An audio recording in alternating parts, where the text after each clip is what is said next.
Good morning, guys, and we're at Wayne Bodywood. Hurrah, hurrah! Sesh sunshine 8308. And Whoopie Dippy Doodah says Rose Bush. Yeah, right, where's my... Oh, here it is. I thought I'd left my mobile again. Let me see. 9:28, and it's Thursday today. And I'm going to work in the shop today. It's not something I do very much anymore. But I'm happy about it. Our delivery was meant to arrive yesterday, so must have had all of the people there to help. And because we get about 4 pallet loads, I guess, from London, the one supplier that we go to. We get about 3 from the other. And now they're both arriving on the same day. So yeah. So I've come out. I'm having a smoke, chill me out, and then I'm going to go and work in the shop. How lovely. Woohoo! Yes. How lovely.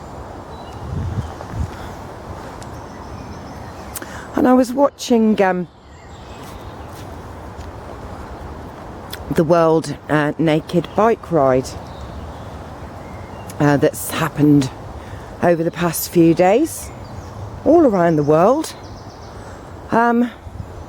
I don't think a single taser was used, or water cannon, or no, anything like that. It seemed to me most people were just riding their bikes with messages or other things painted on their bodies. What did make me laugh on the London one was the Boris bikes, which in practice is a very good idea that they have all these bikes for hire around London. The difference is there's no real provision for them, but all of these bikes had on their crossbars, they had signs for Barclays banks. Yeah, bloody bankers are everywhere, aren't they? Here we go into the gravelly bit. There's something very interesting about the World Naked Bike Ride. Yeah. And it's all over the world, because people seem to flock, line the streets, you know, everybody's got their mobile phone and their video camera, because people are in their natural state. And when we see people in their natural state, well, not that naturally we have that bike saddle between our thighs, although I spent much of my life with a bike saddle between my thighs, and it's kind of, oh my goodness, you know, these people are experiencing like the freedom of feeling everything on their bodies, and no shame, total transparency, if you like, no place to hide. And I love that. I love nudity anyway. And I don't really care about anybody's shape or anything like that. A bit like when I look at all of these pine cones, or at dogs or something, or even the trees, I see beauty in every single tree. I don't think, oh my God, your bark's cracked. How dare you be here in the wood? Darling, I wasn't really saying it to you, okay? Yes. I was just giving an example I mean, you're just so magnificent. But it's, honey, come and get your ball. She says, Mother, I'm having breakfast. Let's see if she can find it. I'm amazed at how she picks up on the scent. She says, well, I know it was over here somewhere. Then I went round here. Where the hell did I put that damn ball? It's round here somewhere. Oh, there it is.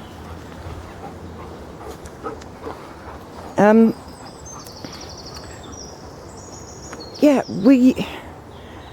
nudity is honesty, I think. It's the way we are, our natural state. And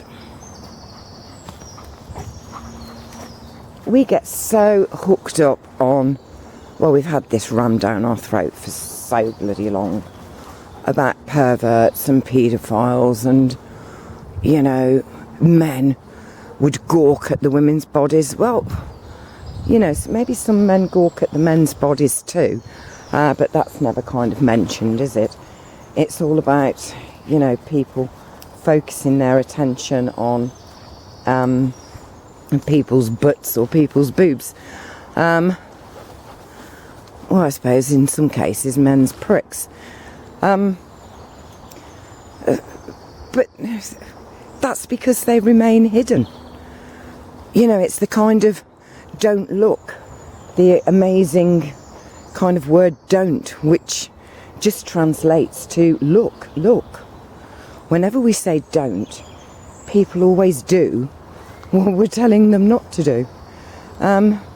Because all the fairy godmother, the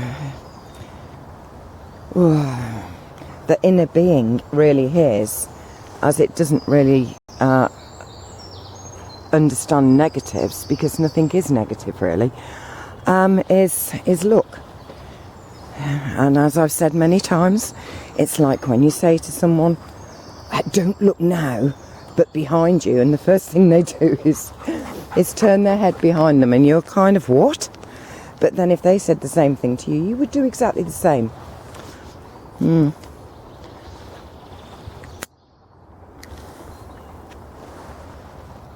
Look at all of those. Oh, isn't that just beautiful?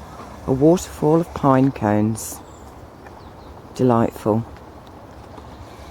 I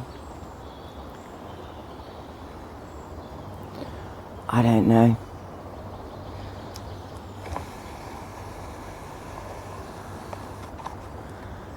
You see, we're programmed into these thoughts of perversion.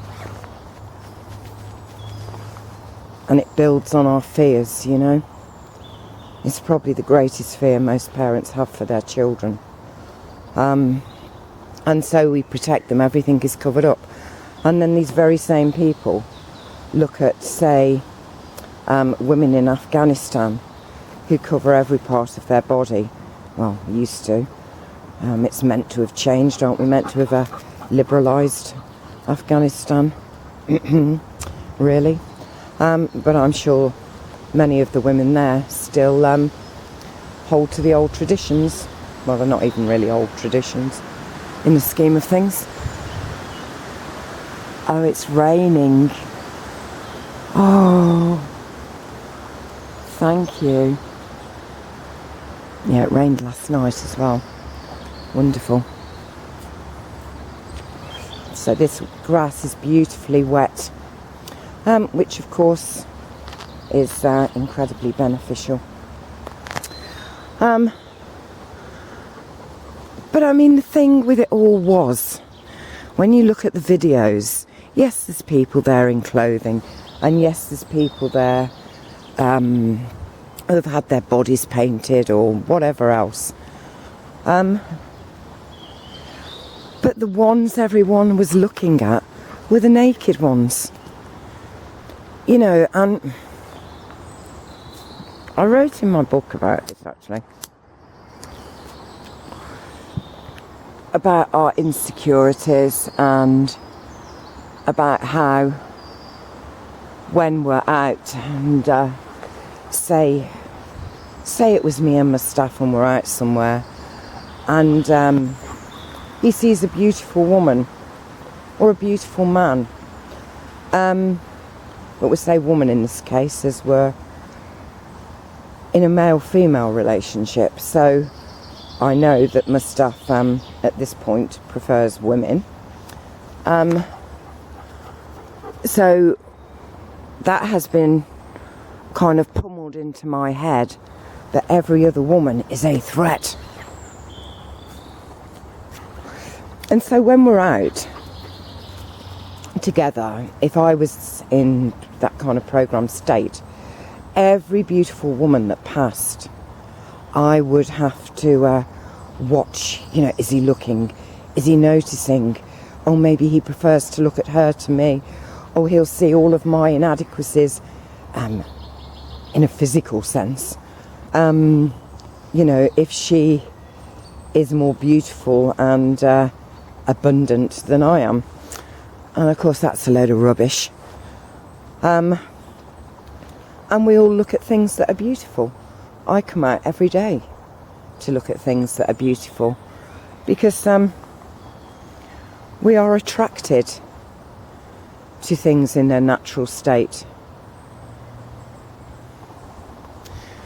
So what I do, and what I've always done, is when I see a beautiful woman, and believe me, the women generally see them before the men, I will actually point out the beauty, whether that be her nose, her feet, her breasts, or whatever. Look, we've even got a bit of mud. A bit of mud. Squidge, squidge. Bum, bum, bum, bum, bum. Yeah.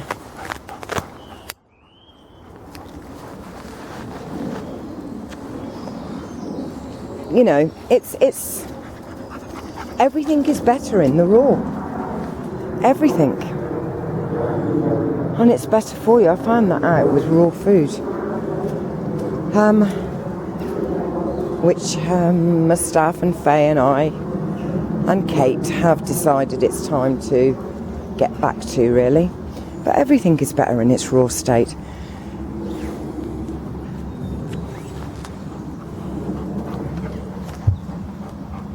Hello guys. Bumpity bum bum bum. And the thing I found amazing is this. It kind of made me realise that the uniforms, talking about the uniforms, whenever we even see pictures of devastation around the world, the clothing or the uniforms get stuck in your throat there, honey. She says, oh mum, it's a delicious mud sundae. We see pictures of people who have been injured, but the clothing again almost sanitises it or censors it in some way. So we don't really see the damage to flesh. We might see the damage to clothing, or they often give dramatic pictures of a single boot, normally toppled on its side. So clothing in a lot of senses also is censorship. Not only in the obvious way, but in the way of reporting things.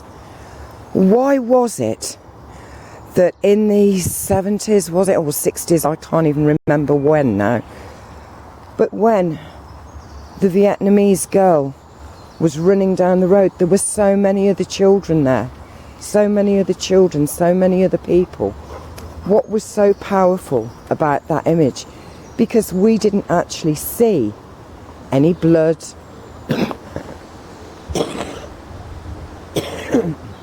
I'm really sorry about my cough, but it's actually getting better.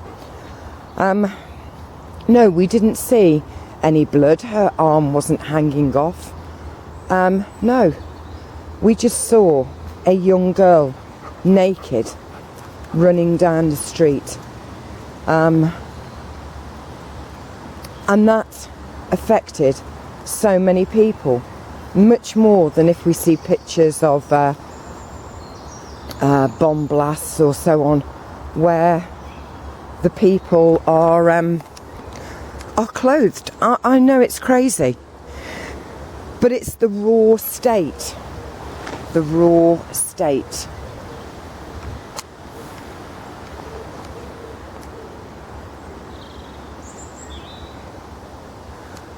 And I think as well, one of the points that the bike ride is trying to get across is about there are so many people who would choose to use greener, I can't stand that word really, but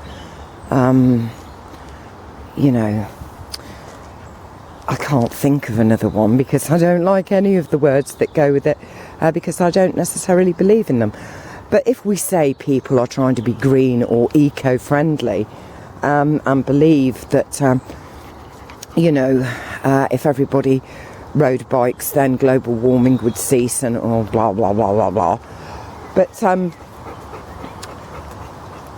you know, people are trying to make a statement not only about fossil fuels, but also about their right to be able to cycle.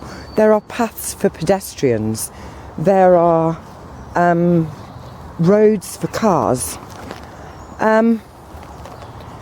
yet for cyclists there's nothing. You really have to take your life in your hands, and people are just trying to show that when we see cyclists in clothes with a helmet on and, you know, whatever, we feel like they're protected. But we have to remember, and I think this shows it really, the naked bike ride, is that the fragility of the human body, you know, and that at the end of the day, our protective layer is really our skin. And to imagine, you know, if you see someone knocked off a motorbike or a bike, for example, and they're in leathers and they're lying there, you know, you kind of think, oh my God, poor guy. Now, thank God he had his leathers on, thank God this, thank God that. But it doesn't mean he's not damaged beyond repair. And so we kind of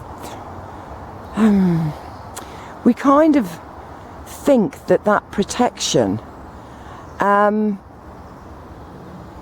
means it's okay for us to get a little bit too close, or to shout abuse at them, or to knock them into the gutter.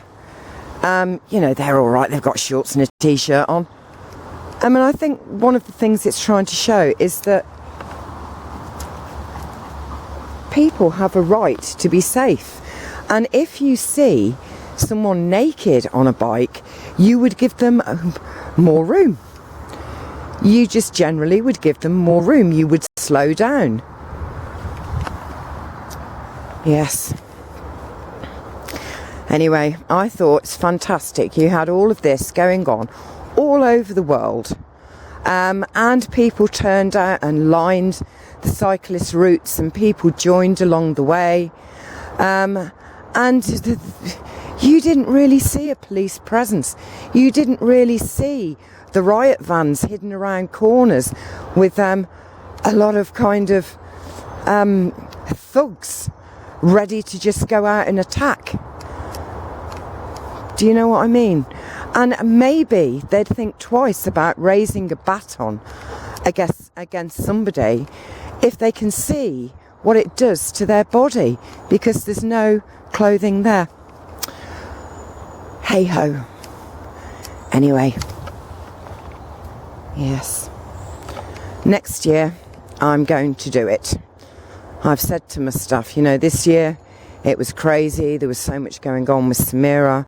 But for those of you who don't know, I used to cycle all over the place. I didn't drive till I was in my 40s. I had no desire to. And I've cycled from Land's End to John O'Groats in this country. And I did it to raise money for the charity I worked for, Home Start. And it was, so we took in, I went with my ex-husband and a neighbour, but we took in a lot of our organisations, a lot of the Home Start schemes along the way.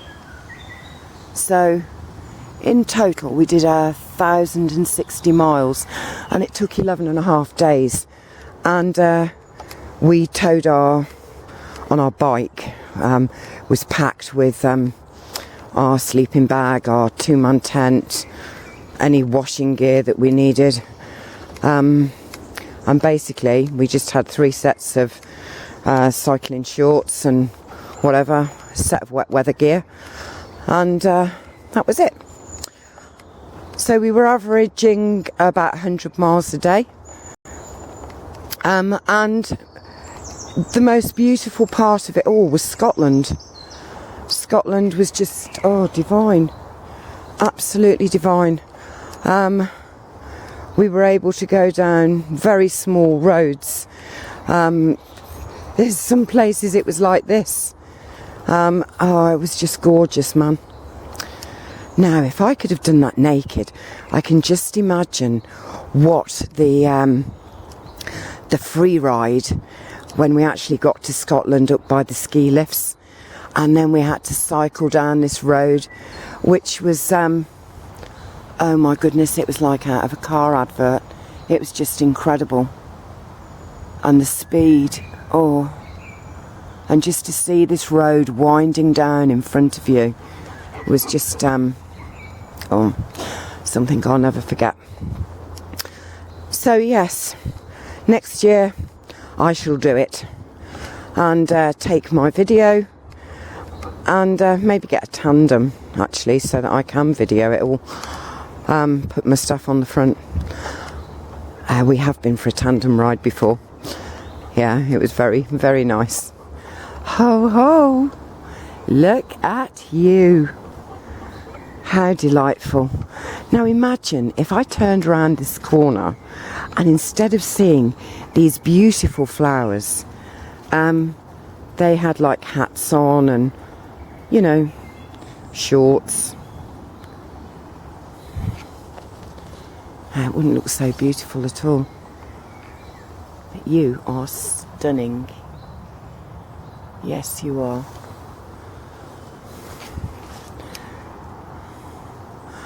But it does make me think about protests and everything, and about maybe we need to change our stance. Maybe the True Ray's right. There does need to be a march on the house that needs cleaning, and maybe you should all go naked with brushes and bin bags. Do you know what I mean? Because I don't actually know what I think about the Adam Kokesh.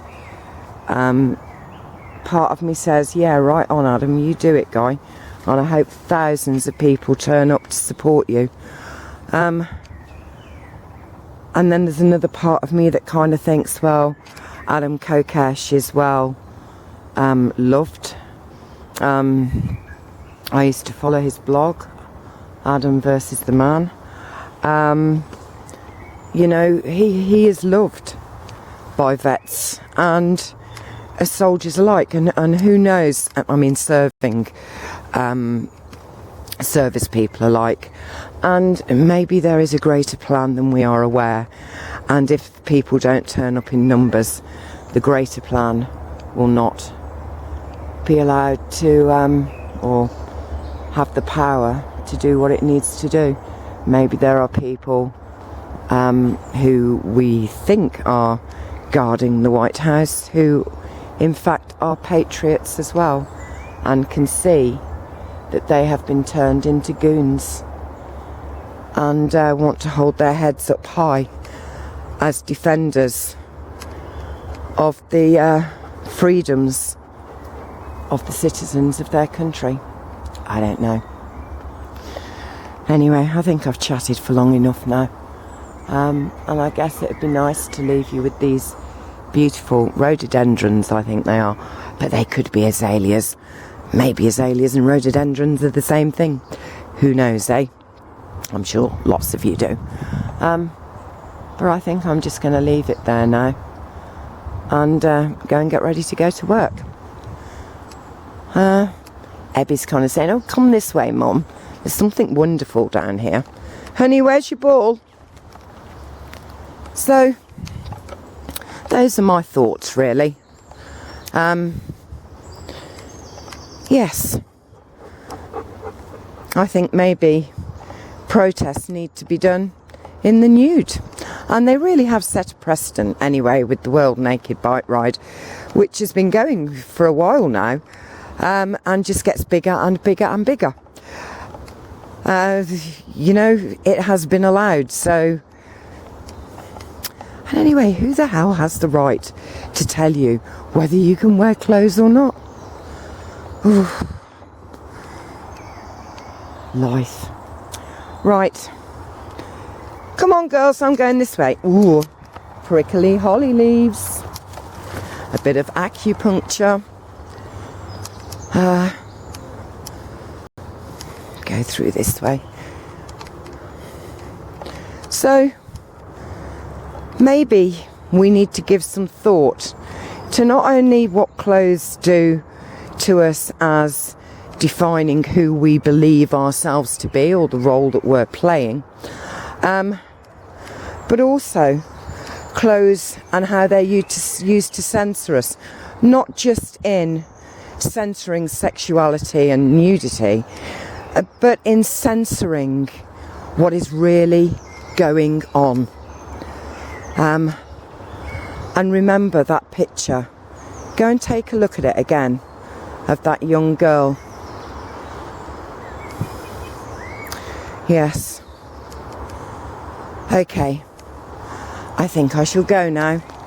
So from Honey and Abby, and my slightly muddy feet, it's goodbye. And keep looking up.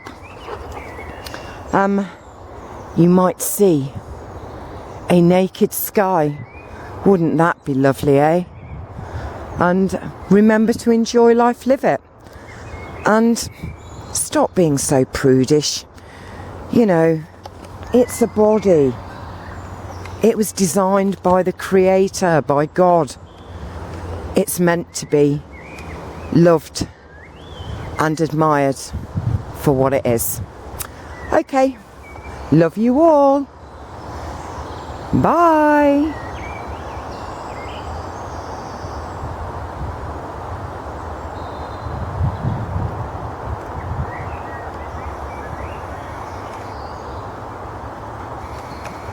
You're so beautiful. And so are all of you. Bye.